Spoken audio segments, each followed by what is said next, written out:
Maayo si Aaron kay nakahabol. Si Aaron nakahabol. Nakahinunson siya. Pero mga utod sa aton karon nga aplikasyon, paggawas ni Jesus Christ, wala na ini ang dugo nga magtinlo sa imo kag sa akon. Wala na siya. Kag ang niya mga utod, ang balaan nga Espiritu, sila niya magabihak na sa kalimutan nagapakilala, paggawas kay Jesus Christ sa most holy place, kay wala naman ang dugo nga pwede itinlo sa imo kag sa akon, inhambal nga mag-withdraw na ang balaan nga Espiritu, kay magbalik na sa langit, kay tapos na ang muluhaton, ang pamangkot ang muli. Brad, sa diin na matabo nga prophecy sa uling adlaw. Mga utod, di na siya matabo ini after the loud cry. Tapos ng buluhaton. Amo ina sa last call. Pero bago matabo ang loud cry, nahukman na sa Diyos ang tanan ng membro sa Iglesia. Una ang paghukom sa sulod sa Iglesia sa Diyos. Last mga utod amo ini. Magkaroon tayo after the loud cry, sila niya magkaroon tayo ang tanan sa katawag, the final judgment. Ang final judgment mga utod, na involved na ang katawhan sa Diyos na ang nagagawas na wala nagpati sa last call. Okay. Sila niya, this is the final judgment. Pakita sa testimonies. No? Ginsulat na Illinois sa January 14, January 11, sa 1897. Nga sila niya, sa pag-upong na sa Diyos, ginupon na sa Iglesia, ng mga katawhan, ginhambal din mga utod na tama at klaro, nga sila niya, diri, amo ini katapusan nga pag-upong sa Ginoo. Sila niya diri.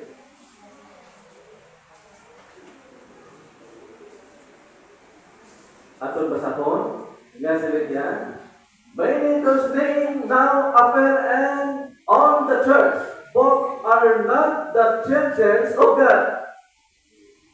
Gindeklara sa tama sa final na pag-hukom sa Ginoo sulit-ulit nga mga adlaw, may present ang Diyos sa bukos na universo. Nga kadamo sa katawhan sa Diyos na sila niya, gindeklara are not children of God. Hindi sila anak sa Diyos, pero sila niya mga matutong, hindi sila before. Si Aaron, high priest, matutong ba si Aaron, pero sa tungatay, na-pressure siya, wala niya gitinugan mga utos. Pero sa ako na prinsipyo yung mga utos, ang muli. Wala makakit kaya sa ako. Basta Ginoo sila makakit sa ako. Kada adlaw ginapapili ka ni Satanas kung sino tingin mo, imo nga friend o kung Ginoo. Kapag nagkauyon-uyon ka sa imo nga abyan, para hindi ka sa madiskoryo, para hindi sa maglapas, bisan mali, inuyon-uyunan mo lang. Pero ang Ginoo na subok ay wala ka ng laban, wala ka ng tinto sa prinsipyo sa Ginoo. Amo to sa Aaron. Pero diyan ipresent ang dugo ng Kristo. Kag sila niya, ang ilas niya pangalan nakasulat man sa book sa langit, naka-record man sa langit o sa membro sa Iglesia, ano record? Ang imo pangalan sa niya, ara man sa libro sa Iglesia, nakalalan man sa libro sa Iglesia, ay may libro ang church, may ara man na book of life ang langit, ang imo pangalan sa niya, and the book of heaven, it is recorded. Ako man imo pangalan nga ginambal dire, kaya nakakaroon ka ng baptism. After nang itumawan kita, mga utod, ginsulat ang imo pangalan sa book of life. Nagimbatod ka sa Iglesia, ang imo pangalan naman, ginsulat sa church clerk.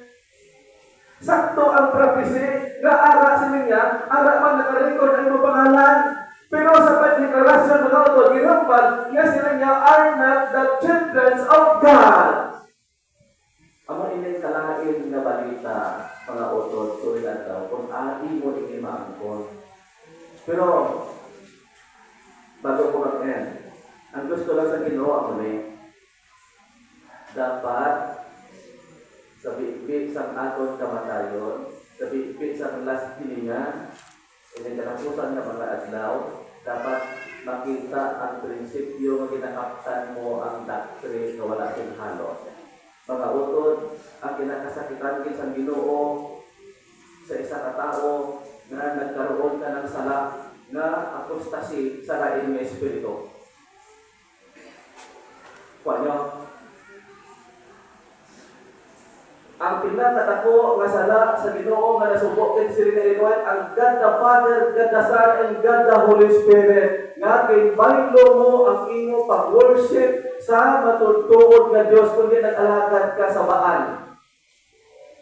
Ikaduha, either ka nagwa ka sa church, kung nagpasakop sa lain na reliyon, lain ng mga utod na espiritu, na ari ka naghalin sa matutuod na church, pero nag-sign mo ikaw, mga utod, ginhambal na kasi rin niya, nagkaroon ikaw sa naluwag na pag-inilawas sa iglesia.